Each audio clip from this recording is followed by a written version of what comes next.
Hello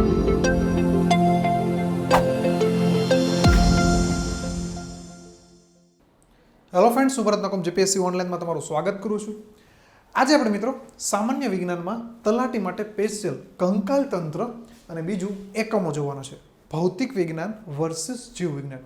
આ બંને topic જે છે એ પૂછાય છે એક્ઝામમાં થોડાક વધારે. અને તમને ખબર હોય તો તલાટીની પરીક્ષામાં વિજ્ઞાનમાંથી જે ફેક્ટ ડેટા છે એ વધુ પૂછાય. તમને ખબર હશે એકમ પણ ફેક્ટ ડેટા છે અને કંકાલ તંત્રમાં હાડકા પણ ફેક્ટ ડેટામાં જ આવે. કેટલા છે તો કે ભાઈ 213 જન્મ વખતે હોય છે, અસ્થિ બાકીના કાસ્થિ હોય, 206 હોય, 200 ત્યાર પછી 213 હોય, 216 હોય. આ ઘણા બધા અલગ અલગ હાડકા છે. તો આ તમને ખબર છે.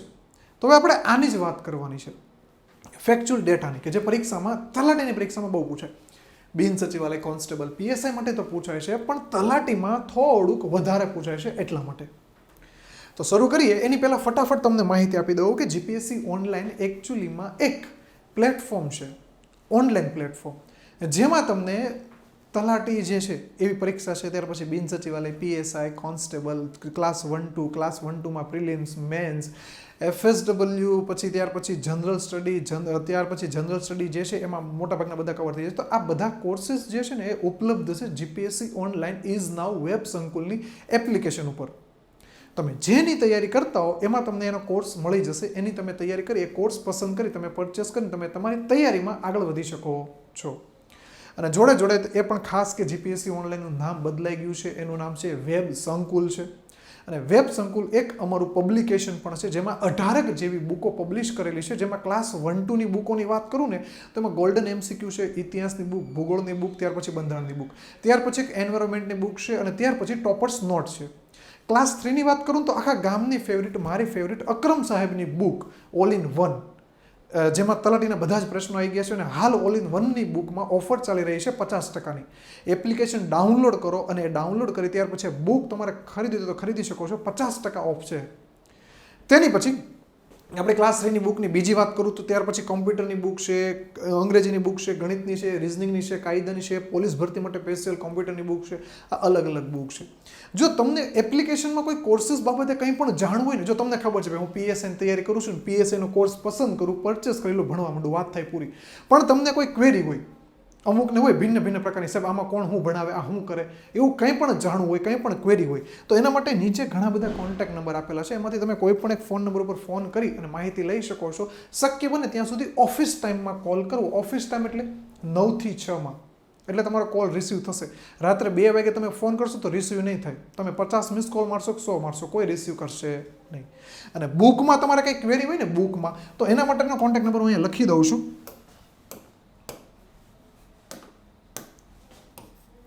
77 ફરીથી 77 99 તમારે બુક બાબતે કોઈ ક્વેરી હોય ને તો આના પર તમે કોન્ટેક્ટ કરી શકો છો. ઓકે. અને હા, એક બીજી ખાસ વાત, જો અમારી સાથે તમે જોડાયેલા રહેશો તો તમે પૂઠાફાડ તૈયારી કરી શકશો, અને એક્ઝામમાં પણ તમે પૂઠાફાડી નાખશો એવી તૈયારી તમે કરી શકશો. અને બીજી એક વસ્તુ કે પૂઠાફાડ કોર્સ મારો, કે જે જીપીએસસી ઓનલાઈનમાં સામાન્ય વિજ્ઞાનનો મારો એક કોર્સ ઉપલબ્ધ છે. આ કોર્સ ફક્ત ને ફક્ત સામાન્ય વિજ્ઞાન એનસીઈઆરટી ને જીસીઆરટી નો જ છે. એમાં મોટા ભાગના 99% શબ્દો બધા જ એનસીઈઆરટી જીસીઆરટીના છે. કોઈ પણ પ્રાઇવેટ પબ્લિકેશન નહીં, કંઈ પણ નહીં, ઓથેન્ટિક માહિતી, અને એ એનસીઈઆરટી જીસીઆરટી. અને એનું કારણ પણ છે. એનું કારણ એ છે કે અત્યારે હાલ ટ્રેન્ડમાં ધોરણ 6 થી લઈને 10મા ધોરણ સુધીની એનસીઈઆરટી જીસીઆરટીને વધુ ફોલો કરવામાં આવી રહી છે. તો એના લીધે કોર્સ બનાવવામાં આવ્યો છે. અને આ કોર્સ બનાવવાનો હેતુ એ જ છે કે એમાં વધુ પૂછાય છે. અને આ કોર્સમાં પૂછાયેલા પ્રશ્નો અને કન્ટેન્ટ એનસીઈઆરટી જીસીઆરટીનું જ રહેશે. જો આ કોર્સ તમારે ખરીદવો હોય, આ કોર્સ બાબતે કોઈ પણ માહિતી જોતી હોય, તો અહીંયા નીચે કોન્ટેક્ટ નંબર આપેલા છે ને એમાંથી કોઈ પણ એક ફોન નંબર ઉપર તમે ફોન કરીને માહિતી મેળવી શકો છો. અને જો ન દેખાતો હોય તો નંબર લખી દઉં, 77 99 13 57. અહીં 57 ન દેખાતો તો બોલી જાઓ, 57 57 77 135 આના પર તમે કોલ કરીને વધારે માહિતી લઈ શકો છો. હું એમ કહું છું કે તમે નંબર છે ને સેવ કરી લો, 77 99 13 57. આ નંબર છે ને તમે સેવ કરી લો. અત્યારે કોર્સ નથી લેવો વાંધો નહીં, પણ નંબર સેવ કરી રાખો. નંબર સેવ કરી રાખો. તમારે ગમે ત્યારે જરૂર પડે, ગમે ત્યારે કોઈને ક્વેરી હોય, માની લો કે અત્યારે તમારા પાસે નંબર છે કે તમારા કોઈ ભાઈ બહેન પાસે નથી તો એને દેવા થશે, આ નંબર તમે સેવ કરી લો. અથવા તો તમારે આ કોર્સમાં રસ છે તો તમે ફોન કરો અને પૂછો કે ભાઈ ભરત નકુમ સાહેબનો કોર્સ જે છે એનું કઈ રીતનું છે, શું છે, કોઈ ઓફર ચાલી રહી છે નહીં. તમે ફોન કરીને પરચેસ એની પહેલાં એકવાર ફોન કરીને તમે માહિતી મેળવી લો. અને મારી દ્રષ્ટિએ સામાન્ય વિજ્ઞાન માટે મારો આ કોર્સ એકદમ પરફેક્ટ છે. એવું નથી મેં બનાવ્યો એટલે જ વખાણ કરું છું, કારણ કે આ એનસીટી જીસીટીનો આખો બનાવેલો છે એટલા માટે. તો બસ આ માહિતી હતી જે તમને દેવાની હતી ને હવે આપણે આગળ વધીએ છીએ જેમાં આપણે બે વસ્તુ જોવાની છે, કંકાલ તંત્ર અને એકમો જોવાના છે. અને આ એકમો અને કંકાલ તંત્ર જોવાનું કારણ પણ મેં કીધું કે તલાટીની પરીક્ષામાં ફેક્ચ્યુઅલ ડેટા વધુ પૂછાય છે અને એના માટે આપણે કંકાલ તંત્ર અને એકમોને પસંદ કરેલા છે. અને બીજી એક વસ્તુ કે જો આ તમે ચેનલ ઉપર નવા હો ને તો સબસ્ક્રાઈબ કરી લેજો. ઓકે, બાકીની માહિતી હું તમને વચ્ચે આપીશ. કંકાલ તંત્ર જો સૌથી પહેલી વસ્તુ કે કંકાલ તંત્ર એટલે હાડકા. ટૂંકમાં જેટલા હાડકા છે ને એ બધા હાડકા કંકાલ તંત્રમાં આવે. હવે હાડકા ફક્ત નથી આવતા કંકાલ તંત્રમાં, ફક્ત હાડકા નથી આવતા, મજબૂત અને નરમ હાડકા આવે. કંકાલ તંત્ર જે છે, જો મેં છે ને આખી પીપીટીમાં લખાણ ક્યાંય નથી, આખી પીપીટીમાં લખાણ મોટે ભાગે ક્યાંય નથી. એનું રીઝન છે કે હું છે ને તમને જે રીતે ડાયાગ્રામથી બનાવીને આપું ને એવી તમે નોટ્સ બનાવશો તો તમને ફાયદો થશે. જો કંકાલ તંત્ર છે, હા હવે અહીંયા કાંઈ લખેલું નથી, બધું હું મારી જાતે લખીશ. અને એ લખીશ ને એમાં ફાયદો એ થશે કે તમે પણ આ જ હું જે રીતે લખું ને એ જ પેટર્નમાં તમે લખો તમારી બુકમાં. જ્યારે રિવિઝન કરો ને ત્યારે બહુ કામ લાગશે. ઓકે, તો કંકાલ તંત્ર જે છે એ શેનું બનેલું છે તો કે એ હાડકાનું બનેલું છે. શેનું? હાડકાનું. પણ ફક્ત હાડકા નહીં. કેવા હાડકા તો કે મજબૂત હાડકા અને બીજા નરમ હાડકા. હવે આપણે દર વખતે મજબૂત હાડકા નરમ હાડકા બોલીએ એની કરતાં આપણે મજબૂત હાડકા જે છે એનું એક નામ આપી દઈએ. શું આપી દઈએ? અસ્થિ. અને નરમ હાડકા જેને કહી દઈએ કાસ્થિ અથવા તો કુર્ચા. ઓકે, તો કંકાલ તંત્ર શેનું બનેલું છે? મજબૂત અને નરમ હાડકાનું બનેલું છે અથવા અસ્થિ અને કાસ્થિનું બનેલું છે. તમે મારો હાથ જે છે ને આ હાથને તમે અહીંથી બેન્ડ કરશો તો તૂટી જશે, બેન્ડ નહીં થાય. જેવી રીતે આંગળી સીધી છે, આ જો બેન્ડ થઈ તો અહીંયા હાંધા છે એના લીધે થઈ. પણ હવે હું આ મારો કાન છે ને એ એક સિંગલ હાડકાનું, સોરી નાક છે ને સિંગલ હાડકાનું બનેલું છે. એના તો આમાં જો મૂવમેન્ટ કરાવું, આમ નાક મૂવમેન્ટ થાય છે, પણ મારો આ હાથ જે છે ને એ મૂવમેન્ટ નથી થતો. અને જો હું થોડુંક બળ કરાવું ને તો હાથ ભાંગી જાય. તો જેને બળ કરાવતા ભાંગી જાય ને એને અસ્થિ કહેવાય. પણ જેને મૂવમેન્ટ કરાવતા જે મૂવમેન્ટ થાય ને હાડકા છે એને કુર્ચા અથવા તો કાસ્થિ કહેવાય. આપણે ખોરાક ખાઈએ ને તો એ ખોરાક અન્નનળીમાં જાય ને તો અન્નનળી જે છે ને હાડકાની બનેલી છે, પણ નરમ હાડકાની, એટલે કેવી છે? કાસ્થિની બનેલી છે. કારણ કે આપણી અન્નનળી જે છે એ આમ ખાલી હોય, આમ દબાઈ ના જાય. ખોરાક આવે ત્યારે ખાલી હોય, ન હોય ત્યારે પણ ખાલી જ હોય. તો એ આમ નોર્મલ હોય કે ભાઈ માની લો કે કોઈ ખોરાક જે છે, હવે તમે શેકેલી રોટલી ખાધી, રોટલી કડક છે તો હાડકા સાથે ભટકાશે તો હાડકાને નુકસાન નહીં કરી શકે, પણ હશે નરમ પણ નુકસાન કરી શકશે નહીં. તો મજબૂત અને નરમ હાડકાથી બનેલી છે. એની પછી હાડકા જે છે ને એ કઈ પેશીના બનેલા છે તો એ સંયોજક પેશીના બનેલા છે. શેના? સંયોજક પેશીના બનેલા છે. હાડકા જે છે એ સંયોજક પેશીના બનેલા છે. એની પછી હાડકા જે છે સંયોજક પેશીના બનેલા છે, પણ એમાં છે શું એકચ્યુઅલીમાં? તો એમાં કેલ્શિયમ કાર્બોનેટ છે. કેલ્શિયમ કાર્બોનેટ છે જેનું અણુસૂત્ર ખાસ યાદ રાખજો, CaCO3 અને પ્લસ ફોસ્ફરસના બનેલા છે. હવે એક્ઝામમાં સવાલ પૂછાણો તો એમાં કેલ્શિયમ કાર્બોનેટ કે ફોસ્ફરસ ઓપ્શનમાં જ નહોતો. એમાં ઓપ્શનમાં શું હતું? કેલ્શિયમ ફોસ્ફેટ હતું. કેલ્શિયમ ફોસ્ફેટ હતું. તો આ કેલ્શિયમ ફોસ્ફેટ પણ અણુસૂત્ર રાઈટ ગણાશે. આ બંનેને ભેગું કરો એટલે કેલ્શિયમ ફોસ્ફેટ થાય. કેલ્શિયમ ફોસ્ફેટનું અણુસૂત્ર જોઈ લેજો, Ca3 કૌંસમાં PO4 ટ્વાઇસ. આ કેલ્શિયમ ફોસ્ફેટનું સૂત્ર છે અને આ ઇનેમલનું પણ સૂત્ર છે. તમને ખબર હોય તો આપણા હાડકા અને દાંત આ બંને શેના બનેલા છે? કેલ્શિયમ કાર્બોનેટ અને ફોસ્ફરસના બનેલા છે. પણ જો ઓપ્શનમાં હાડકાના દાંત માટે કેલ્શિયમ કાર્બોનેટ અને ફોસ્ફરસ ઓપ્શનમાં ન હોય ને તો કેલ્શિયમ ફોસ્ફેટ જે છે એ રાઈટ આન્સર ગણાશે. કેલ્શિયમ કાર્બોનેટ અને ફોસ્ફરસ નથી તો કેલ્શિયમ ફોસ્ફેટ ગણાશે. અને કેલ્શિયમ ફોસ્ફેટનું અણુસૂત્ર થશે Ca3PO4 ટ્વાઇસ. અને ઇનેમલનું પણ અણુસૂત્ર આ જ થશે. તમને ખબર છે દાંત જે છે એની ઉપર જે રક્ષણ કરે છે એને ઇનેમલ કહેવાય. ત્યાર પછી હવે બીજી વાત કરીએ કે આ હાડકા જે છે, મતલબ કે આ આપણું જે આખું અસ્થિ જે છે એ બે પ્રકારનું છે. કેટલા પ્રકાર છે એમાં? બે પ્રકાર છે. એમાં કેટલા પ્રકાર? તો કે બે પ્રકાર છે. ક્યાં ક્યાં બે પ્રકાર છે? તો પહેલો પ્રકાર છે એક અક્ષીય કંકાલ તંત્ર, એટલે અહીં અક્ષીય કંકાલ લખું, અને બીજું છે ઉપાંગીય કંકાલ. ઉપાંગીય કંકાલ, બે કંકાલ છે, એક અક્ષીય અને એક ઉપાંગીય કંકાલ. હવે જો આમાં હું તમને બતાવું કે અહીંયા તમને આ ખોપરી દેખાય? ખોપરી, હા આ ખોપરી છે. ત્યાર પછી અહીંયા તમને આ વચ્ચે કરોડ સ્તંભ દેખાય? કરોડ સ્તંભ, આ કરોડ સ્તંભ છે. એની પછી તમને અહીંયા શું કહેવાય કે આ પાંસળી દેખાય છે, અને પાંસળીને આ પાંસળી જોઈન્ટ કરવા માટે એક સાપડો મારેલો છે. અહીંયા જો એક સાપડો મારેલો છે, દેખાય છે? હા, એને કહેવાય ઉરસ્થિ. તો ચાર વસ્તુ છે ને સીધે સીધી છે. આ ચાર વસ્તુ આપણા શરીરમાં મુખ્ય અક્ષ પર સીધે સીધી છે, સીધે સીધી જ છે. જો જ્યારે આ હાથ છે ને એને તમે મૂવમેન્ટ કરાવી શકશો, પણ કરોડરજ્જુને તમે એમ કહો તો ભાઈ થોડુંક આમ તાડું તો નહીં થાય, તો એને તમે મૂવમેન્ટ ના કરાવી શકો. આ પગ છે એને તમે મૂવમેન્ટ કરાવશો તો આ બધા મૂવમેન્ટ થાય છે, પણ વચ્ચેનો જે સીધો ભાગ છે સીધો જ રહેશે, એ મધ્ય અક્ષ પર સ્થિર છે. તો આ એને શું કહેવામાં આવે છે? અક્ષીય કંકાલ તંત્ર. એટલે આને શું કહેવાય? અક્ષીય કંકાલ તંત્ર.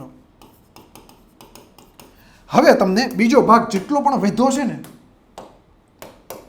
એની વાત કરું તો વૈધો શું? તો એક તો હાથ વૈધા, જેને શું કહેવાય? ઉપાંગ કહેવાય.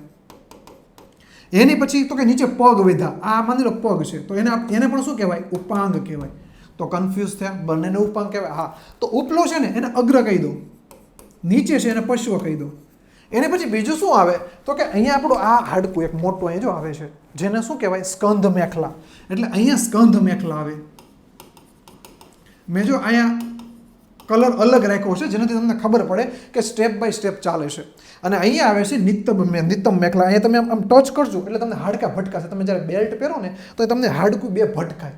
એ હાડકાને શું કહેવાય છે? નિત્તમ મેખલા. તો આ જેટલા મેખલા છે અથવા તો ઉપાંગ છે એને કેવું કહેવાય? ઉપાંગીય કંકાલ કહેવાય. હું ફરીથી હજી એક ફેરું રિપીટ કરી દઉં કે કંકાલ તંત્ર જે છે એ હાડકાનું બનેલું છે. કેવા હાડકા? તો કે મજબૂત અને નરમ હાડકા.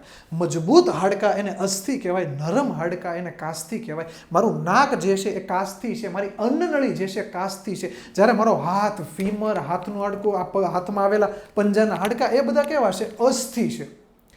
તેની પછી તો કે હાડકા જે છે ને અથવા તો દાંત એ કેલ્શિયમ કાર્બોનેટ અથવા તો CaCO3 પ્લસ ફોસ્ફરસના બનેલા હોય છે, પણ આ બંને ઓપ્શનમાં નથી. તો એની જગ્યાએ કેલ્શિયમ ફોસ્ફેટ આપેલું છે, અને કેલ્શિયમ ફોસ્ફેટ ઓપ્શનમાં ન આપેલું હોય તો એનું અણુસૂત્ર આપેલું છે Ca3PO4 ટ્વાઇસ.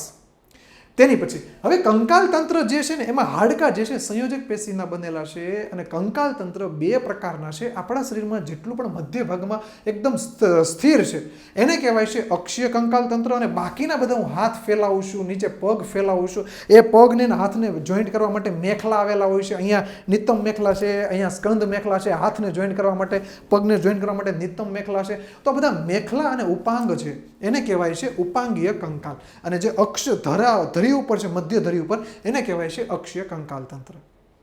રાઈટ? સમજ્યા? હા, થોડુંક આગળ વધીએ. હું એવું ધારું છું કે તમે લખતા હશો. હવે હાડકાની વાત કરીએ તો સૌથી પહેલી વસ્તુ કે આપણે હાડકાની વાત કરવાની છે, તો હાડકા તો પહેલા બનેલા શેના છે? કેલ્શિયમ ફોસ્ફેટ, અને બીજું તો કે કેલ્શિયમ કાર્બોનેટ અને કેલ્શિયમ ફોસ્ફરસ, એને અથવા કેલ્શિયમ ફોસ્ફેટ. એની પછી હવે હાડકાની જે પણ કોઈ પણ સંસ્થા, વિજ્ઞાનની શાખા એની રિસર્ચ કરે ને એને ઓસ્ટિયોલોજી કહેવાય. એને શું કહેવાય? ઓસ્ટિયોલોજી કહેવાય. જે વિજ્ઞાનની શાખા હાડકા વિશે રિસર્ચ કરે ને એને ઓસ્ટિયોલોજી કહેવાય. એની પછી જે હાડકાનો ડોક્ટર હોય ને, નિષ્ણાત, હાડકાના નિષ્ણાત અથવા ડોક્ટર, એને શું કહેવાય? એને કહેવાય ઓર્થોપેડિક કહેવાય છે. એટલે જ્યારે પણ હાડકાનું કંઈ પણ થાય ને તો તમારે ક્યાં જવાનું? ઓર્થોપેડિક પાસે જવાનું. તેની પછી હવે એમાં આગળ વાત કરીએ તો હાડકાં. હવે જ્યારે આપણે નાના હોઈએ ને, આપણે નાના મતલબ આપણો જ્યારે જન્મ થાય ને ત્યારે આપણા શરીરમાં, અને જ્યારે આપણે પુખ્ત વયના થાય ત્યારે, અને જ્યારે આપણી ઉંમર વધારે થઈ જાય ત્યારે, એ 3 વસ્તુ આપણે જોવાની છે કે જ્યારે આપણે જન્મ થયો હોય એ જન્મ સમયે હાડકાની સ્થિતિ કેવી હોય, પુખ્ત વયના થઈએ ત્યારે હાડકાની સ્થિતિ કેવી હોય, અને જ્યારે આપણે મોટી ઉંમરના થઈએ ત્યારે હાડકાની સ્થિતિ કેવી હોય એની વાત કરવાની છે. આપણો જન્મ થાય ને ત્યારે આપણા શરીરમાં 305 હાડકાં હોય છે. એમાંથી 213 નરમ હાડકાં, મજબૂત હાડકાં હોય છે, એટલે કે અસ્થિ હોય છે. જન્મ સમયે 213 અસ્થિ હોય છે, અને બાકીની બધી જે છે, બાકીના જે છે એ શું હોય? કાસ્થિ હોય અથવા કુર્ચા હોય. શું હોય? કુર્ચા.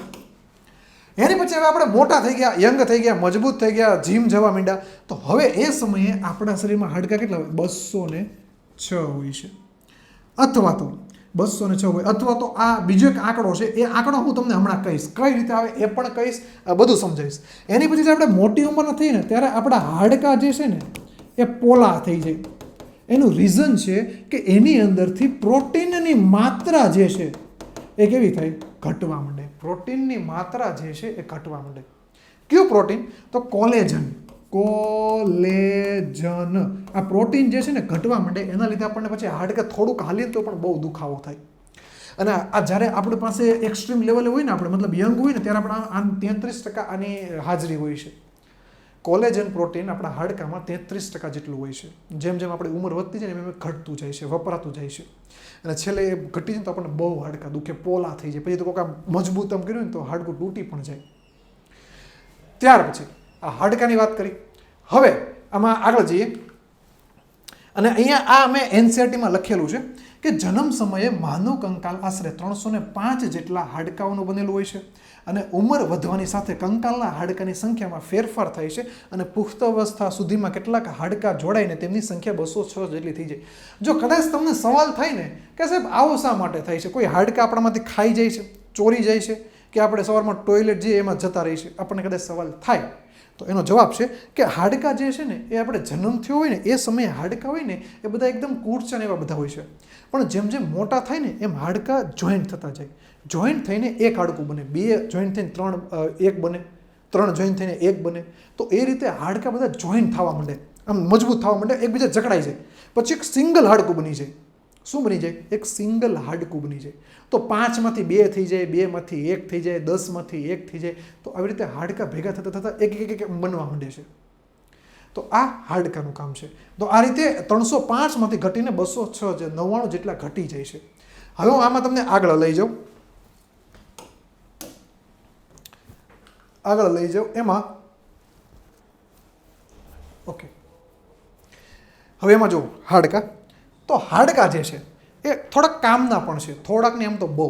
તમને ખબર હોય તો આપણું સૌથી મોટું હાડકું છે ફીમર, ઉરસ્થિ નહીં, ઉર્વસ્થિ. એને ફીમરનું હાડકાને ઉર્વસ્થિ પણ કહેવાય, સાથળનું હાડકું પણ કહેવાય, અને ફીમર પણ કહેવાય.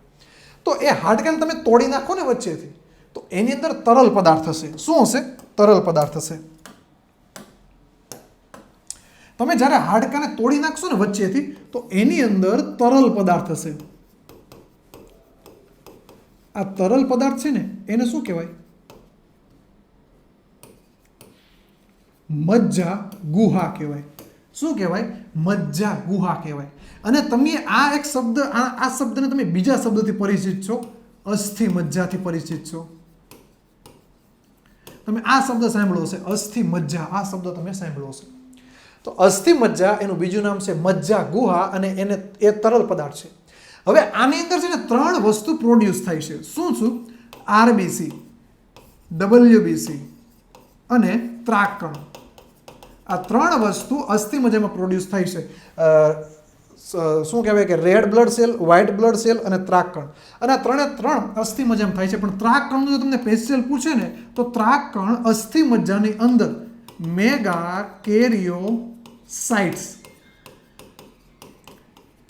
કેરિયોસાઇટ્સ એની અંદર નિર્માણ થાય છે. આરબીસી, ડબલ્યુબીસી ને ત્રાકણ ત્રણે ત્રણ અસ્થિ મજ્જામાં થાય છે. પણ જો તમને કદાચ એમ પૂછે ત્રાકણ એક એક્ઝેક્ટ જગ્યાએ ક્યાં થાય, તો મેગા કેરિયોસાઇટ્સમાં આ ત્રાકણો ઉત્પન્ન થાય છે. તેની પછી હાડકાના પ્રકારો પણ આવે છે.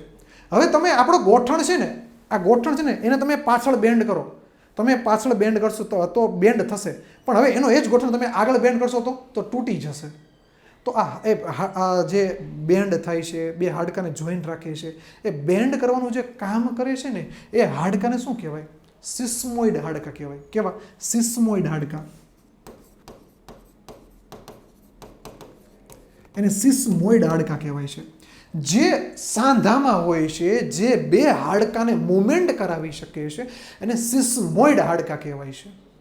હું ફરીથી કહું, સાંધાની અંદર જે બે હાડકા જે સાંધાને મુવમેન્ટ કરાવે છે એને સિસ્મોઇડ હાડકા કહેવાય. જ્યારે બે હાડકાને જોડે ને એને લિગામેન્ટ કહેવાય.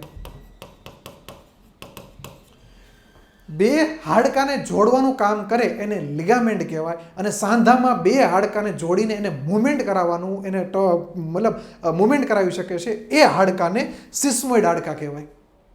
અને સૌથી મોટામાં મોટું આપણા શરીરનું સિસ્મોઇડ હાડકું હોય ને, તો એ છે પટેલા.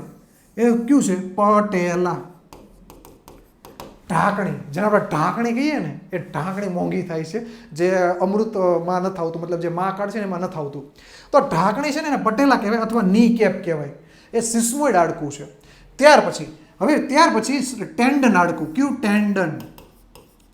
જ્યારે આપણું હાડકું અને આપણી પેશીઓ અથવા તો સ્નાયુઓ એ બંનેને જે જોઈન્ટ કરે ને આપણા હાડકું, હવે જો અહીંયા સ્નાયુ છે, આ ઉપર સ્નાયુ છે, સાંભળી છે, સ્નાયુ છે, એની નીચે હાડકું છે. તો સ્નાયુને અને હાડકાને કોણ કનેક્ટ કરે? તો એકબીજાને કનેક્ટ કરે છે ટેન્ડન હાડકું. અને એ કોણ? સ્નાયુને હાડકું અથવા હાડકાને સ્નાયુ સાથે કનેક્ટ કરે છે. એની પછી હવે અહીંયા આપણો સાંધો છે, અહીંયા સાંધો છે, અહીંયા છે, તો આ બધી જોઈન્ટ થાય છે સાંધા. તો આ બધા સાંધા જોઈન્ટ થાય છે. તો એવા જે હાડકાને ભેગા કરે ને એને શું કહેવાય? લિગામેન્ટ કહેવાય. જે હાડકાને ભેગું કરે, મતલબ એકબીજાને કનેક્ટ કરે છે. હાડકાને કનેક્ટ કરે ને એને કહેવાય લિગામેન્ટ. એની પછી આ હાડકાને કનેક્ટ કરીને લિગામેન્ટ કહેવાય. પણ અમુક હાડકા એવી રીતે કનેક્ટેડ હોય છે કે જે હલી નથી શકતા. જો આ આંગળી આખી હલે છે, અહીંયા જોઈન્ટ છે, અહીંયા જોઈન્ટ છે, બધું આંગળી હલી શકે છે. આ હાથ અહીંયા ત્યાં મળી શકે છે, અહીંયાથી આ મળી શકે છે. તો આ બધી જગ્યાએ શું કહેવાય? લિગામેન્ટ હોઈ શકે છે. પણ હવે આપણી થોબડું છે ને, ખોપરી, આ ખોપરીની અંદર અહીંયા હાડકા છે ને, આપણી એક્ઝેક્ટ ખોપરી નથી, ડિઝાઇનમાં એક્ઝેક્ટ ખોપરી નથી. આપણે ખોપરીમાંથી અલગ અલગ હાડકા ભગવાને ફિટ કરેલા છે, સાપડા મારેલા છે, સ્ક્રૂ મારેલા છે. અહીંયા એટલો ભાગ અલગ હાડકું છે, અહીંયા આ અલગ હાડકું છે, આ બધું અલગ છે. કદાચ ખોપરી તો આખી ખોપરી ના હોય, અલગ અલગ હાડકાથી બનેલી હોય.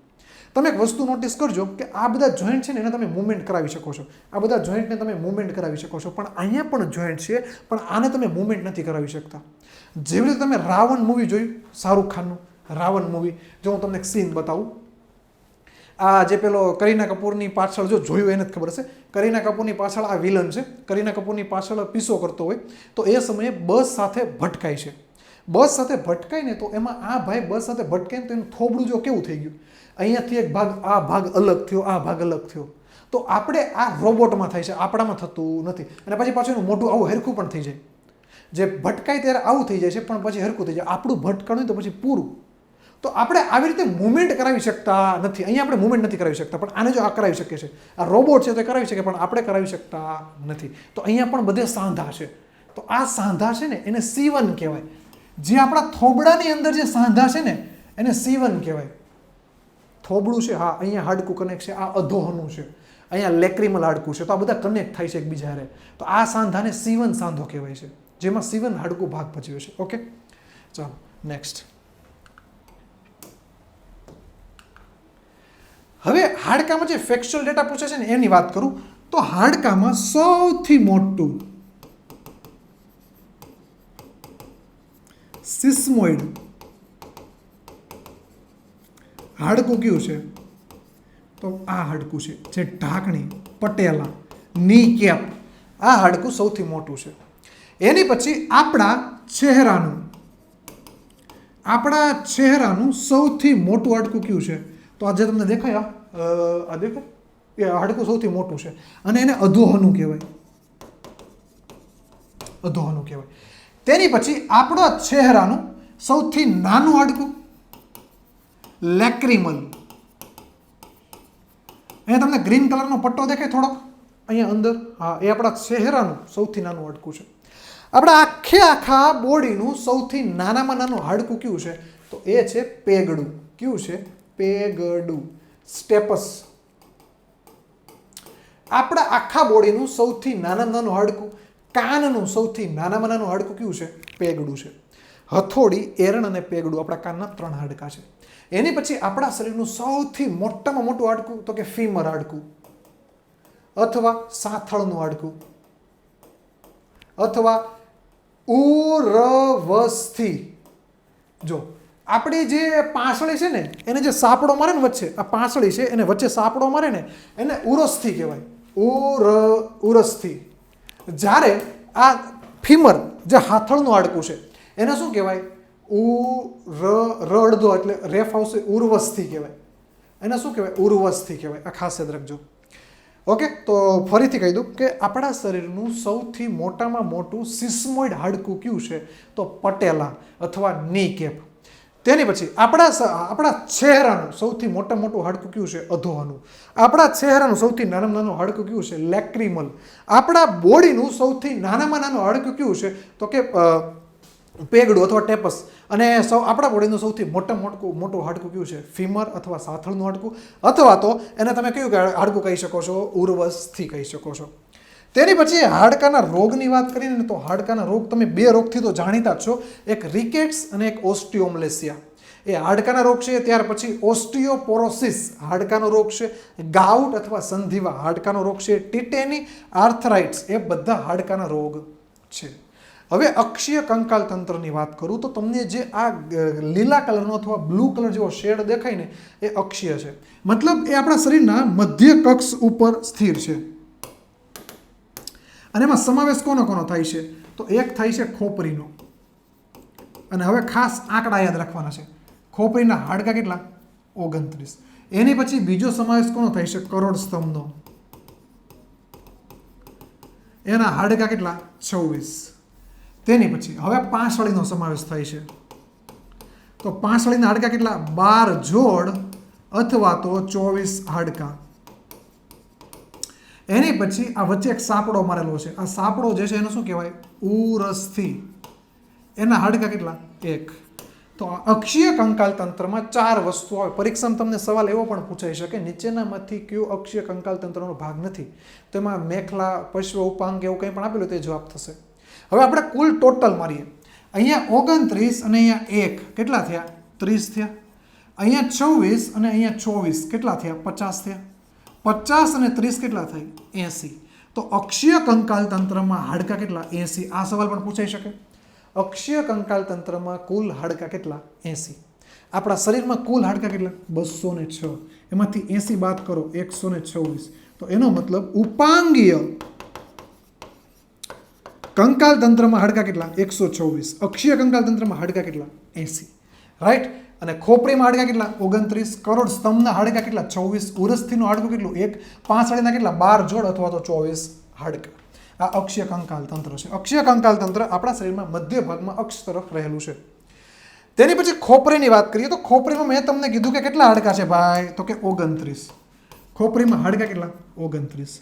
હવે ખોપરીમાં છે ને કદાચ તમને એમ પૂછે મસ્તકમાં હાડકા કેટલા? મસ્તકમાં હાડકા કેટલા? તો એમાં જવાબ લખવાનો 8. તમને એમ પૂછે શહેરો, એમાં હાડકા કેટલા? તો એમાં આવે 14. એની પછી કાનમાં હાડકા કેટલા? તો 2 કાનના થાય 3 + 3 6. અને ત્યાર પછી આપણા ગળાની નીચે એક હાડકું આવેલું છે જેને દ્વિત અસ્થિ કહેવાય. શું કહેવાય? દ્વિત અસ્થિ. એ કેટલી? 1. સરવાળો કરો. 8 ને 14 22. 22 ને 1 23. 23 ને 29. કેટલા હાડકાથી ખોપરીના? 29 થયા. પણ પરીક્ષામાં પરીક્ષામાં એક સવાલ પૂછાણો હતો કે ખોપરીના કુલ હાડકા કેટલા? એમાં 29 રાઈટ આન્સર હતો. બટ, લેકિન, કિંતુ, પરંતુ અક્ષીય કંકાલ તંત્ર એનસીઆરટીનો મેં સ્ક્રીનશોટ સ્નેપ લીધેલો છે. હવે આમાં હું વાંચું છું, કદાચ તમને દેખાય નહીં તો આની પીડીએફ તમને આપણી ટેલિગ્રામ ચેનલ જીપીએસસી ઓનલાઈન ઉપરથી મળી જશે. જીપીએસસી ઓનલાઈન તમે ટેલિગ્રામમાં સર્ચ કરશો એટલે તમને મળી જશે. એમાં પીડીએફ મેં ત્યાં અપલોડ કરાવી દઈશ જીપીએસસી ઓનલાઈનની ટેલિગ્રામ ચેનલમાં, અને તમે જોઈન ના કર્યું તો જોઈન પણ કરી લેજો. હવે તે 80 અસ્થિનું બનેલું છે. કોણ? અક્ષીય કંકાલ તંત્ર 80 અસ્થિનું બનેલું છે, જેની વહેંચણી શરીરની મુખ્ય ધરીમાં થયેલી છે, અને અક્ષીય કંકાલમાં ખોપરી, કરોડસ્તંભ, પાંસળી અને ઉરસ્થિનું બનેલું છે. અને ખોપરી એ મસ્તક અને ચહેરાની બનેલી છે. જો આપણા નેણ છે ને, આ નેણ, એ નેણની ઉપરનો ભાગ છે ને, એ ઉપરના ભાગને શું કહેવાય? મસ્તિષ્ક. નેણની નીચેના ભાગને શું કહેવાય? ચહેરા. ખૂબસૂરત ચહેરા કહેવાય. અને આ જે ચહેરાની બનેલી છે, અને જેમાં કુલ 22 અસ્થિ છે. જો અહીંયા શું લખ્યું? સૌથી પહેલી વસ્તુ, ખોપરી કોને કહેવાય? ખોપરીમાં મસ્તક અને ચહેરાનો ઉપયોગ થાય, મતલબ એ બંને ભેગા થઈને બને. હવે બંને ભેગા થઈને બને ને તો કુલ કેટલા થાય? 22. તો આપણી એનસીઈઆરટી એવું કહે છે કે ભાઈ આપણી ખોપરીની અંદર 22 હાડકાં છે. જો બાય ચાન્સ એક્ઝામમાં ઓપ્શનમાં 29 ઓપ્શન ન હોય ને તો એ સમયે તમે 22 ઓપ્શનને પણ રાઈટ કરી શકો છો. તો 22 અસ્થિની ખોપરી બનેલી છે, અને જે 2 ભાગમાં વહેંચાયેલી છે. મસ્તકમાં અને 8 સપટા અસ્થિઓ આવેલા છે, અને એકબીજાને મજબૂતથી અથવા શુષ્ક રીતે જોડાયેલી હોય છે, જેને C1 કહેવામાં આવે છે. તો એક વસ્તુ આ પણ યાદ રાખજો, પરીક્ષામાં 29 હોય તો 29 ઉપર ટીકડું પહેલાં ઘૂંટવાનું, અને 29 ન હોય તો 22 ઉપર ટીકડું ઘૂંટવાનું. ચાલો નેક્સ્ટ, કરોડસ્તંભ. હવે જો આમાં લોચા થશે. કરોડસ્તંભમાં આમ કહેવાય છે 26 હાડકાં છે, આમ કહેવાય છે 33 છે. કઈ રીતે સમજાવું? આ કરોડસ્તંભ, સૌથી પહેલી વસ્તુ, કરોડસ્તંભનું કામ શું છે ભાઈ? આપણે તો કરોડસ્તંભનું કામ છે કે આપણા જે કરોડરજ્જુ છે ને એનું રક્ષણ કરવાનું કામ છે. આ પાંસળી હતી ને હમણાં, ઓકે, પાંસળી આવી જ નથી, ઓકે. કરોડસ્તંભ જે છે એનું કામ શું છે? તો કે કરોડરજ્જુનું રક્ષણ કરે. કઈ રીતે કરે? તો કરોડ જે સ્તંભ છે એના જે અસ્થિઓ છે ને, એ અસ્થિઓને શું કહેવાય? કશેરુકા. કશેરુકા કહેવાય. શું કહેવાય?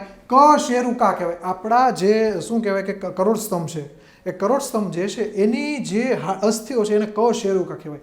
અને આ કશેરુકા કેટલી આવેલી છે? તો કે 26 અથવા તો 33. હમણાં સમજાવું. અને આનું કામ શું છે? તો કે કરોડરજ્જુનું રક્ષણ કરવાનું. આ કરોડરજ્જુ છે ને, કશેરુકાની જે પોલાણવાળો ભાગ છે ને, જેમાં ખાલી જગ્યા છે ને, એની અંદર આ કરોડરજ્જુ આવેલા છે. હવે તમે ગણતરી કરો, અહીંયા કેટલા છે? 7. 7 ને 12 19, 19 ને 5 19 અને 5 24, 24 અને 5 24 અને 5 29, 29 ને 4 33. એટલે આના ટોટલ કશેરુકા કેટલી થઈ? 33 થઈ. પણ એમાં છેલ્લે 5 કશેરુકા છે ને એ ભેગી હોય છે. 5 કશેરુકા ભેગી હોય છે, જેના લીધે એને એક જ હાડકું કહેવાય. અને એની પછીની 4 કશેરુકા જે છે એ પણ ભેગી હોય છે, મતલબ એક જ હાડકું બનેલું હોય, પણ હોય એ 4. દેખાતી હોય 4 પણ હોય એક જ હાડકું. એ રીતનું કન્ફ્યુઝન છે. તો અહીંયા એક એક ગણવાના બને. આ 5 કશેરુકા છે ને એને એક ગણવાનું, છેલ્લી 4 કશેરુકા છે એને એક ગણવાનું. આ એનસીઈઆરટીનો મેં બેઠે બેઠો ફોટો લીધેલો છે ને, એમાં જ આવું લખેલું છે. તો હવે તમે ગણો, અહીંયા 7 ને 12 19, 19 ને 5 24, 25 અને 26. તો કેટલા થયા? 26 થયા. તો હવે 26 થયા, અને અહીંયા 33 છે. ઘટાડો કેટલાનો છે? 7નો છે. જો 206 + 7 213 થાય. તો ઘણી ફેર એક્ઝામમાં 206 જો ઓપ્શન ના હોય ને તો 213 ને રાઈટ ગણવાનો. સૌથી પહેલી વસ્તુ, એક્ઝામમાં તમને સવાલ પૂછે કે આપણા શરીરમાં કુલ હાડકાં કેટલા? આપણા શરીરમાં કુલ અસ્થિ અથવા હાડકાં કેટલા? 206. આ ઓપ્શન નથી, આ ઓપ્શન નથી. એ સમયે 213 જે છે એ રાઈટ કરવાનું. જો આ ન હોય તો જ તે, બાકી 206 જ રાઈટ થશે. એની પછી તમને એમ પૂછે કરોડ સ્તંભમાં કુલ હાડકાં કેટલા? તો કરોડ સ્તંભમાં હાડકાં કુલ 26, પણ આ ઓપ્શન નથી. તો એ સમયે તમે 33 હાડકાને રાઈટ કરી શકો. જો બંને હોય, 26 પણ હોય અને 33 પણ હોય, તો એ સમયે 26 ઉપર જ ટીકડું ઘૂંટવાનું. તમને ઓપ્શનમાં 206 આપે, 213 આપે, એ સમયે 206 ઉપર જ ટીકડું ઘૂંટવાનું. જો 206 ન હોય એ સમયે 213 ને ઘૂંટવાનું, અધરવાઇઝ 213 ખોટો થશે. આમાં પણ સેમ લોજિક લાગુ પડશે. આગળ જઈએ. હવે પાંસળીની વાત કરીએ. તો જો સૌથી પહેલી વસ્તુ, પાંસળીનું કામ ભાઈ આપણે શું છે? આપણી બોડીમાં પાંસળીનું કામ શું છે? તો પાંસળીનું કામ એ છે કે એ આપણા શરીરના નાજુક અંગ, કયું? તો કે હૃદય, ફેફસા, મોટી રુધિરવાહિની, એનું રક્ષણ કરે.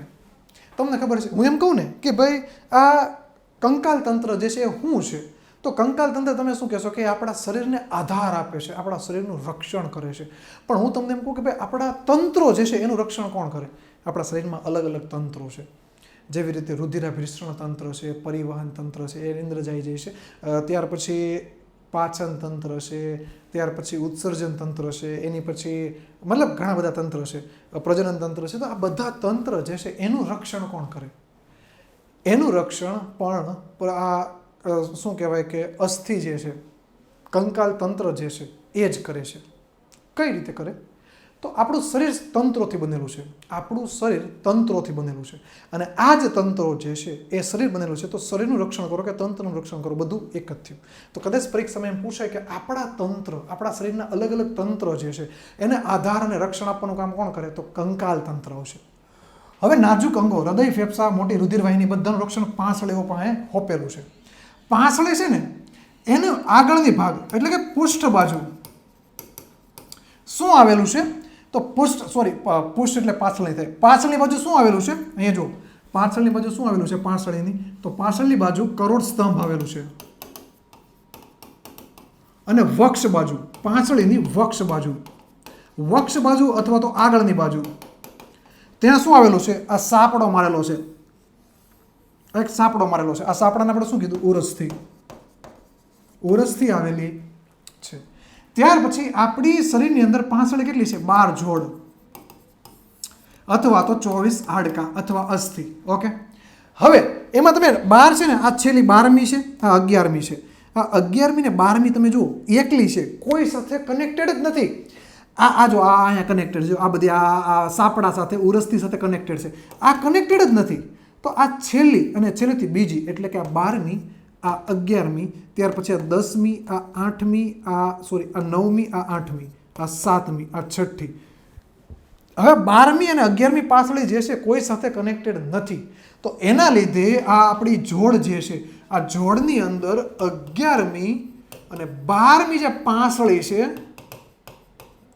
એને તરતી પાંસળી કહેવાય. કેવી? તરતી પાંસળી કહેવાય.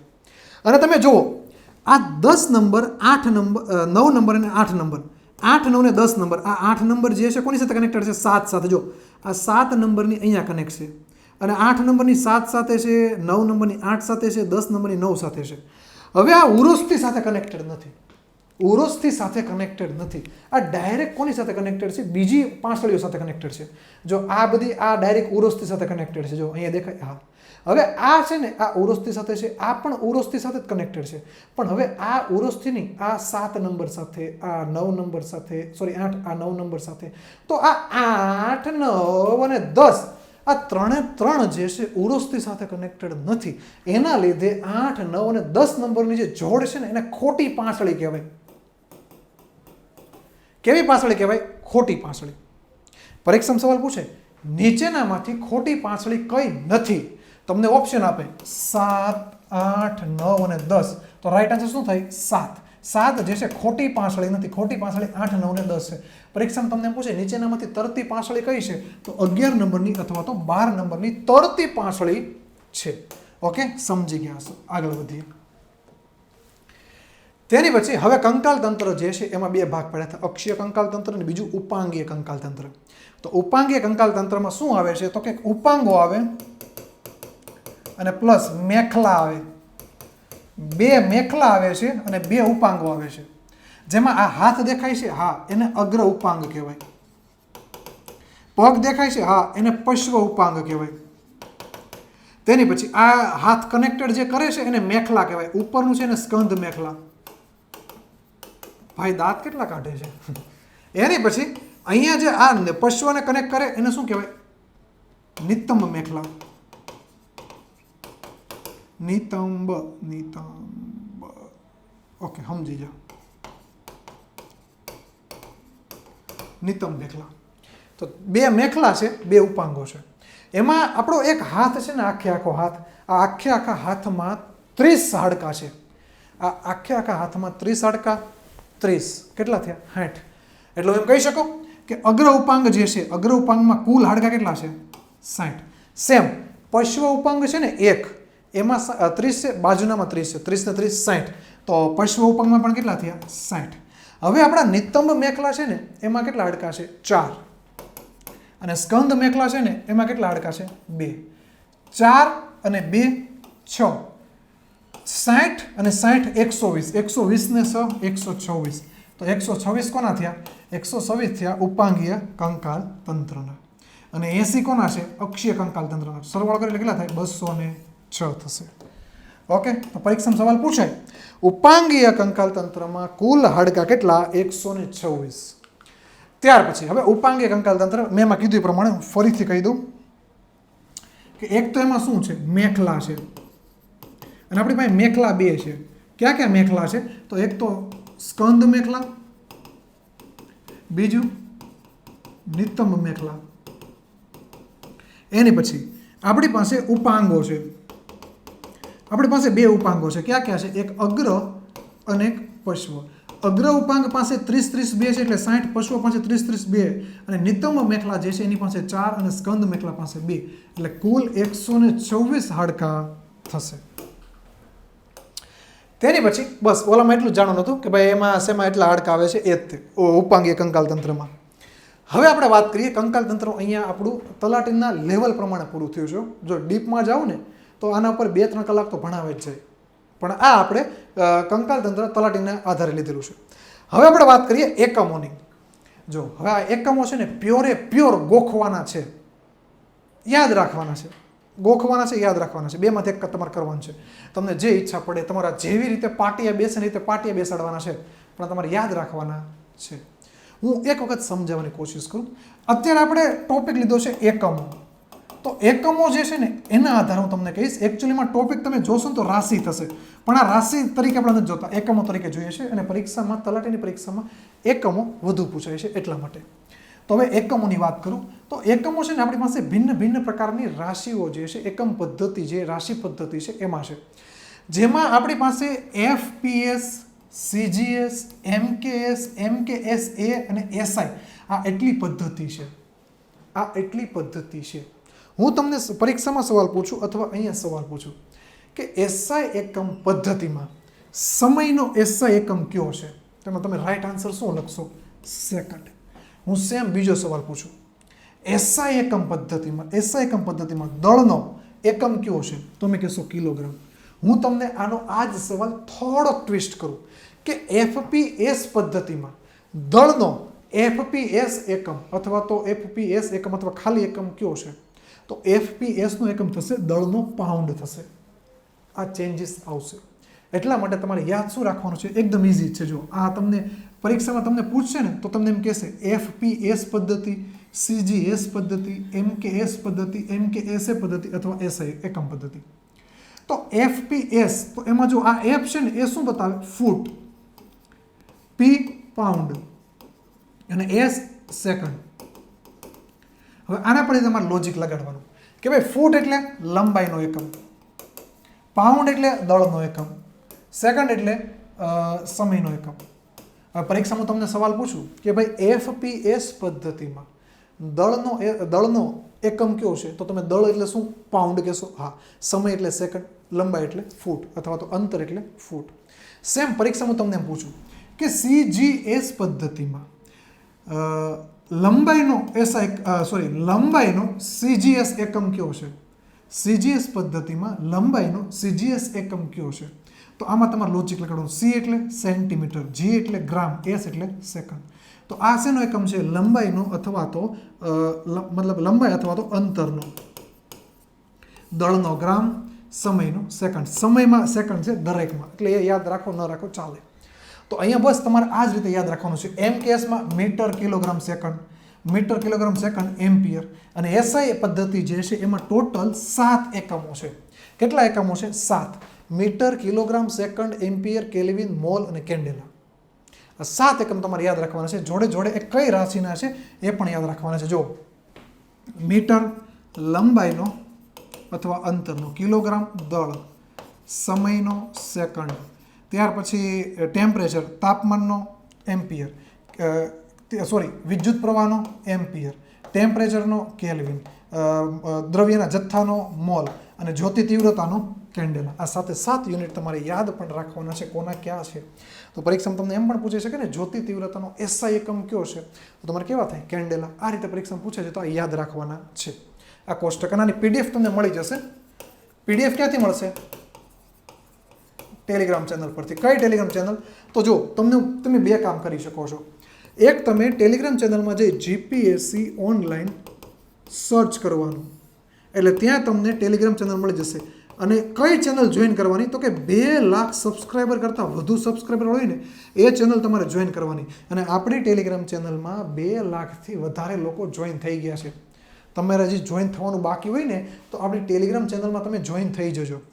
અથવા તો જો તમારે ટેલિગ્રામમાં જઈને સર્ચ ના કરવું હોય તો તમે આ વિડીયોની ડિસ્ક્રિપ્શન લિંક છે, જ્યાં ટાઇટલ લખેલ છે ને વિડીયોનું નીચે જો ટાઇટલ લખેલ છે એના પર ક્લિક કરો એટલે ડિસ્ક્રિપ્શન બોક્સ ખુલશે.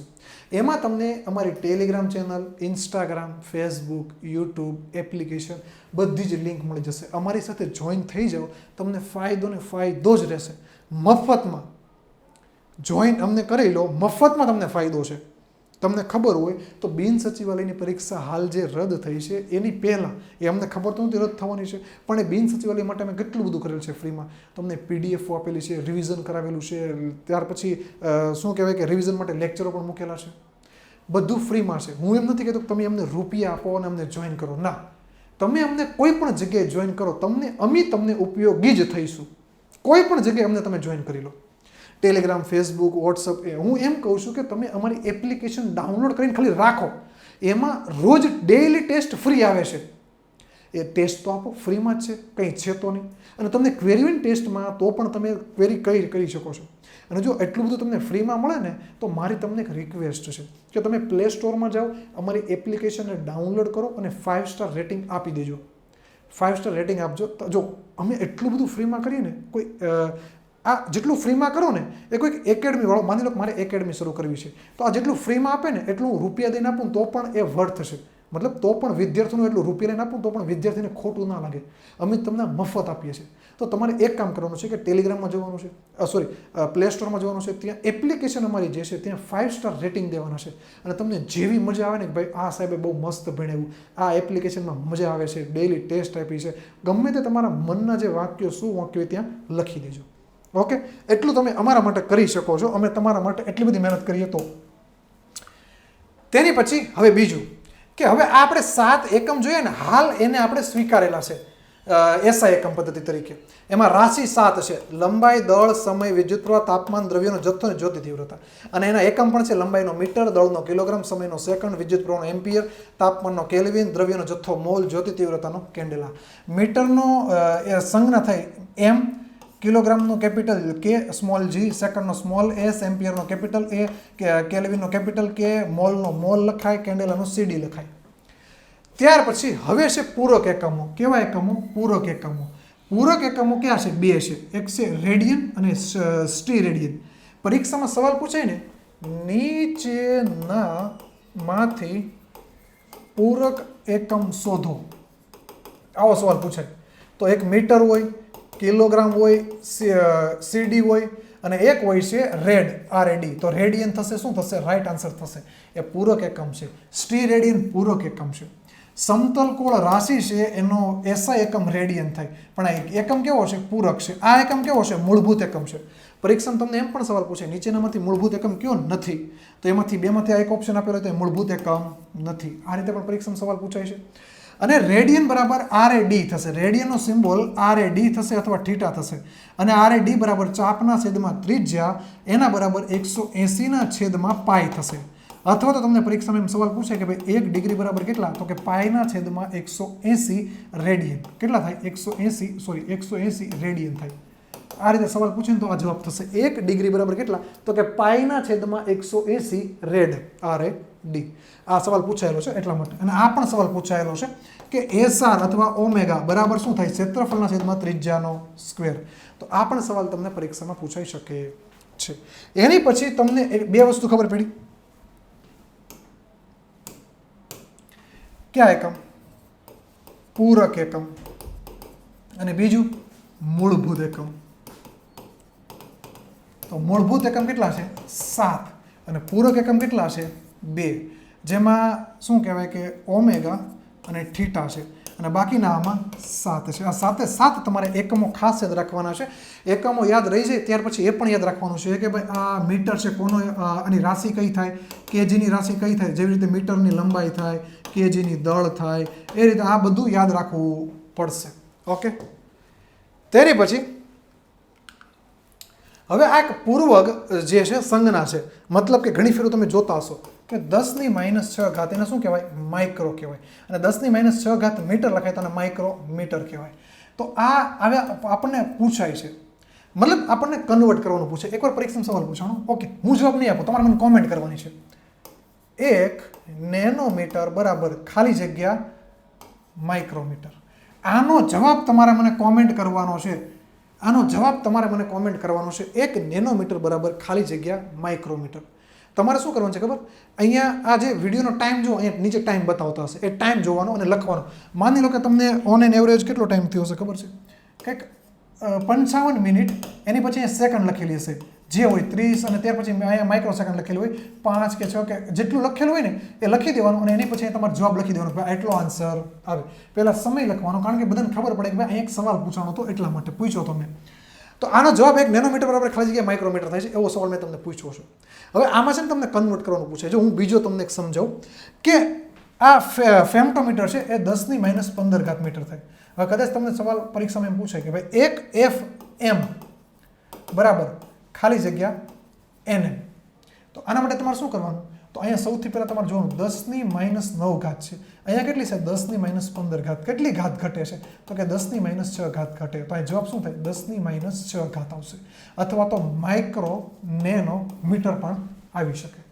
આઈ થિંક તમે આ સમજાશો.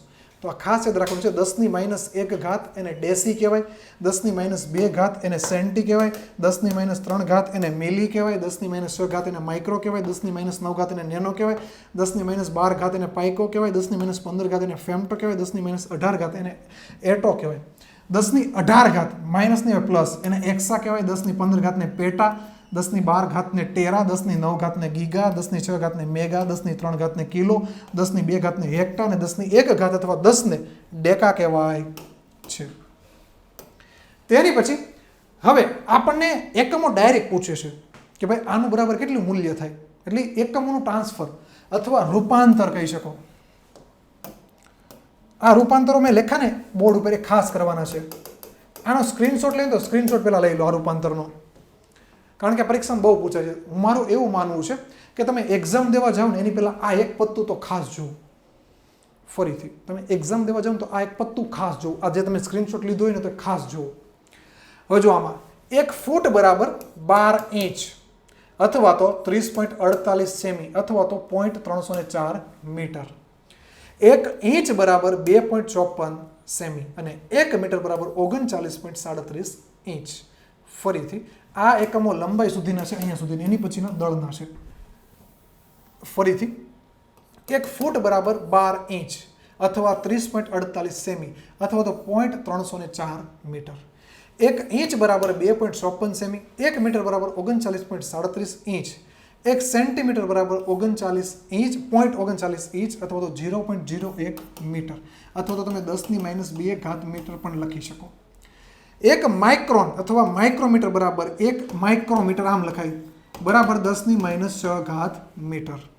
નેનોમીટર બરાબર 10⁻9 થશે. 1 નેનોમીટર બરાબર ખાલી જગ્યા સેમી, આ પૂછાયેલું છે તો 10⁻7 થશે. કારણ કે જો સેમીનો મતલબ શું થાય? 10⁻2.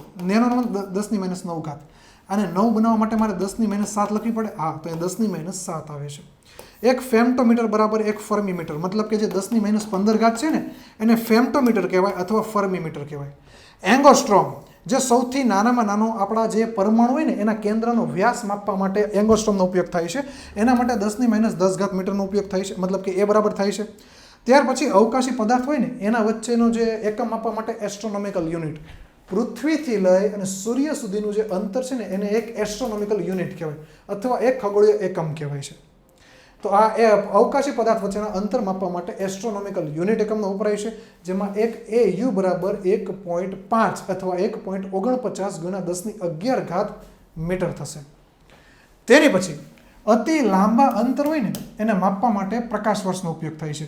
અને 1 પ્રકાશ વર્ષ બરાબર 63,000 AU એટલે એસ્ટ્રોનોમિકલ યુનિટ અથવા ખગોળીય એકમ અથવા તો સૂર્યથી લઈ અને પૃથ્વી સુધીનું અંતર. 1 પ્રકાશ વર્ષ બરાબર તો કે 9.46 ગુણ્યા 10⁻15 મીટર, અથવા અહીંયા તમે કિલોમીટર લખો તો અહીંથી 3 ઘટી જાય એટલે 10⁻12 થઈ જાય, 9.46 ગુણ્યા 10⁻12. તેની પછી અંતરનો સૌથી મોટો એકમ કયો થશે? પારસેક. 1 પારસેક બરાબર 3.262 પ્રકાશ વર્ષ થાય. 1 પ્રકાશ વર્ષ બરાબર કેટલા થાય ખબર? પ્રકાશના કિરણે આખા વર્ષમાં કાપેલું અંતર. પ્રકાશનું કિરણ છે ને, તમે કોઈ પણ લાઇટ કરો ને તો એની ઝડપ કેટલી હોય ખબર છે? 3 લાખ કિલોમીટર પ્રતિ સેકન્ડ. પ્રકાશ છે ને 3 લાખ કિલોમીટર જેટલું અંતર કાપી ગયો, અથવા 3 ગુણ્યા 10⁸ મીટર જેટલું અંતર કાપી ગયું. 1 સેકન્ડમાં 3 લાખ કિલોમીટર જેટલું અંતર કાપી જાય. તો વિચારો, 1 વર્ષમાં 1 સેકન્ડ 60 સેકન્ડ ભેગી કરો 1 મિનિટ, 60 મિનિટ ભેગી કરો 1 કલાક, ત્યાર પછી 24 કલાક ભેગા કરો 1 દિવસ, 365 દિવસ ભેગા કરો 1 વર્ષ. આ 1 વર્ષમાં અંતર કેટલું કાપી છે? તો અહીંયા જો લખેલું છે 9.46 ગુણ્યા 10⁻15 મીટર અથવા 9.46 ગુણ્યા 10⁻12 કિલોમીટર. એટલું અંતર કાપે. એને શું કહેવાય? પ્રકાશ વર્ષ. અને આના 3 જેટલા ગણા કરો ને ત્યારે પારસેક મળે. એટલે 3.262 કરો ને આ પ્રકાશ વર્ષ, એના ગુણ્યા 3.262 તો તમને 1 પારસેક મળે. એટલે અંતરનો સૌથી લાંબામાં લાંબો એકમ થશે પારસેક. અને જો 3.08 ગુણ્યા 10⁻16 મીટર થશે. અહીંયા 15 છે, અહીંયા 16 છે, એટલે મોટો એકમ થયો પારસેક. એની પછી દળના એકમની વાત કરીએ તો એક AMU, તો આ એક AM બરાબર 1 U પણ લખાય, અથવા 1.67 ગુણ્યા 10⁻27 કિલોગ્રામ. આ આપણે કેમિસ્ટ્રીમાં આવેલું છે AU દળ, આણવીય દળ, પરમાણુ દળ જો યાદ હોય તો. એટલે એક AMU બરાબર 1 U થશે, અથવા 1.67 ગુણ્યા 10⁻27 કિલોગ્રામ થશે. 1 ગ્રામ બરાબર 10⁻3 કિલોગ્રામ થશે. ત્યાર પછી એક mg બરાબર 10⁻6 kg થશે. 100 કિલોગ્રામ બરાબર 1 ક્વિન્ટલ થાય, અને 1000 કિલોગ્રામ બરાબર 1 મેટ્રિક ટન થાય. ઓકે. અને ત્યાર પછી હવે પરીક્ષામાં એક નવો ટ્રેન્ડ આવ્યો છે. નવો ટ્રેન્ડ કયો છે? પારિમાણિક સૂત્રનો. કયો નવો ટ્રેન્ડ છે? પારિમાણિક સૂત્રનો. આ પારિમાણિક સૂત્ર જે છે હવે પરીક્ષામાં પૂછાવાના શરૂ થઈ ગયા છે.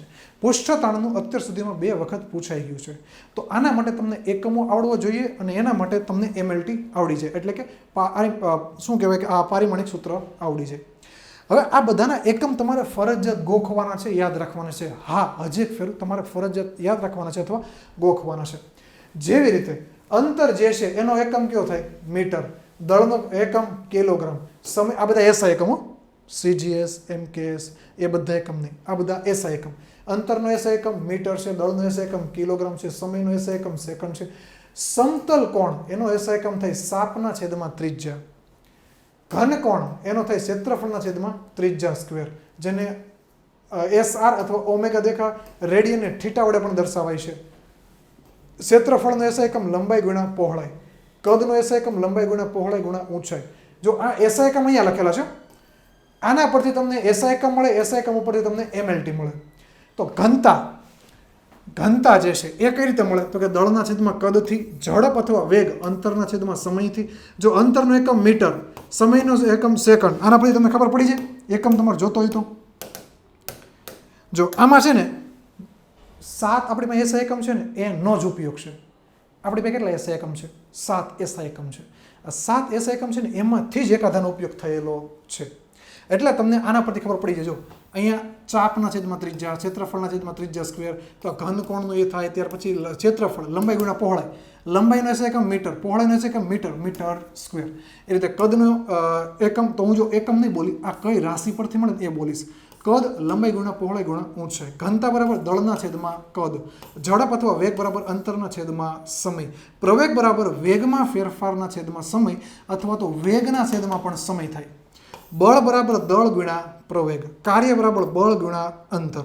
પાવર બરાબર કાર્યના છેદમાં સમય. એકમ સમયમાં થતું કાર્ય એને પાવર કહેવાય. ઉર્જા બરાબર તો કે કાર્ય, અને વેગમાન બરાબર દળ ગુણ્યા વેગ. દબાણ બરાબર બળના છેદમાં ક્ષેત્રફળ. આવર્તકાળ એનો SI એકમ થાય સમય. આવૃત્તિ એનો SI એકમ થાય 1/આવર્તકાળ.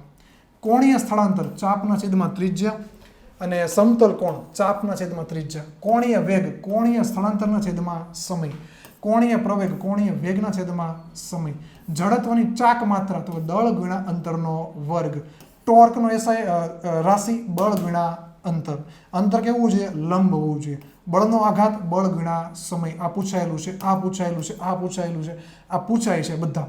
પૃષ્ઠતાણનો એસઆઈ એકમ બળના છેદમાં અંતર, આ 2 ફેરું પૂછાયેલું છે.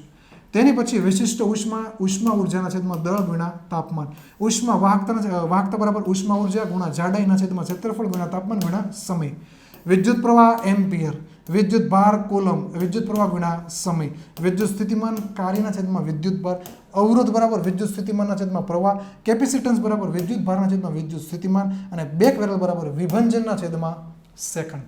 તો અત્યાર સુધીમાં પરીક્ષામાં પૂછાતા હતા આપણને રાશિઓ અને એના એકમો. પરીક્ષામાં શું પૂછતા? સમયનો એસઆઈ એકમ શું થાય? સેકન્ડ. ઘનકોણનો એસઆઈ એકમ શું થાય? એસઆર અથવા સ્ટીરેડિયન. અને ઘનતાનો એસઆઈ એકમ શું થાય? કેજીના છેદમાં મીટર ક્યુબ. આ રીતના આપણને સવાલ પૂછાતા હતા. હવે સવાલમાં થોડોક ચેન્જીસ આવ્યો છે, ખાસ ધ્યાન રાખજો. હવે ડાયરેક્ટ આપણને પૂછે છે કે ભાઈ પૃષ્ઠતાણ જે છે તેનું પારિમાણિક સૂત્ર શું થાય? તો પારિમાણિક સૂત્ર આપણને હવે પૂછવા માંડ્યા છે કે M1L0T-2. તો આ 25 છે ને આપણી એનસીઈઆરટી અને જીસીઈઆરટીમાં આપેલા છે. એટલા માટે મેં આ 25 લીધેલા છે. આ 25 તમારે ફરજિયાત ગોખવાના છે, ફરજિયાત ગોખવાના છે. તો જ તમે એક્ઝામમાં પૂઠા ફાડી શકશો. અધરવાઇઝ પૂઠા ફાટશે નહીં, તમારા ફાટી જશે. તો 25 ફરજિયાત ગોખવાના છે. આની પીડીએફ પણ હું તમને આપી દઈશ. તમે લાગો ને એટલા માટે અમે મહેનત કરીએ છીએ. તમે કોઈ પણ સારી પોસ્ટ ઉપર લાગો એટલે અમે મહેનત કરીએ છીએ. તો મેં કીધું ભૂલાય નહીં. શું કીધું હતું? તો કે આપણે યુટ્યુબ ચેનલ જે છે એને સબસ્ક્રાઇબ કરવાની છે, ટેલિગ્રામ ચેનલ જોઈન કરવાની છે, એપ્લિકેશન ડાઉનલોડ કરીને 5 સ્ટાર રેટિંગ આપવાનું છે, ત્યાર પછી ફેસબુકમાં જવાનું છે, ઇન્સ્ટાગ્રામમાં આપણે જે પોસ્ટ મૂકી છે વાંચવાની છે એક્ઝામ માટે. હું બીજું કાંઈ તમને એન્ટરટેનમેન્ટનો પર્પઝથી કાંઈ કહેતો નથી. એક્ઝામમાં તમને ઉપયોગી થાય એ હેતુથી જ કહું છું. આની પીડીએફ તમને ક્યાંથી મળશે? Telegram channel. કઈ ટેલિગ્રામ ચેનલ? જીપીએસસી ઓનલાઈનની. ઓકે, તો આ લેક્ચરમાં અહીંયા સુધી રાખીએ છીએ. અને મેં કીધું પ્રમાણે કે આપણું જીપીએસસી ઓનલાઈનનું નામ બદલાઈ ગયું છે. હવેનું નામ છે વેબ સંકુલ છે. અને આપણું ઈ વિદ્યાલય પબ્લિકેશન હતું એનું નામ પણ વેબ સંકુલ છે. તો બધી જ જગ્યાએ વેબ સંકુલ જ આપણું નામ રહેશે હવે. અને વેબ સંકુલની પબ્લિકેશનમાં આપણે 18 જેવી બુકો પબ્લિશ કરેલી છે, જેમાં 3 ગોલ્ડન એમસીક્યુ છે અને 1 પ્રયોણની બુક છે. ત્યાર પછી બાકીની ટોપર્સ નોટ છે. અને ક્લાસ 3માં આપણે આખા ગામની ફેવરેટ, મારી favourite all in one Akram સાહેબની, ત્યાર પછી ગણિતની બુક, રિઝનિંગની બુક, કાયદાની બુક, ગોલ્ડન એમસીક્યુ બુક, કોમ્પ્યુટરની બુક, પોલીસ ભરતી માટે કોમ્પ્યુટરની બુક, આ અલગ અલગ બુક આપણી પાસે ઉપલબ્ધ છે. ચેનલને સબસ્ક્રાઇબ કરવાનું ભૂલતા નહીં અને એપ્લિકેશનમાં 5 સ્ટાર રેટિંગ દેવાનું ભૂલતા નહીં. અહીંયા સુધી રાખું છું. Thanks for watching. God bless you.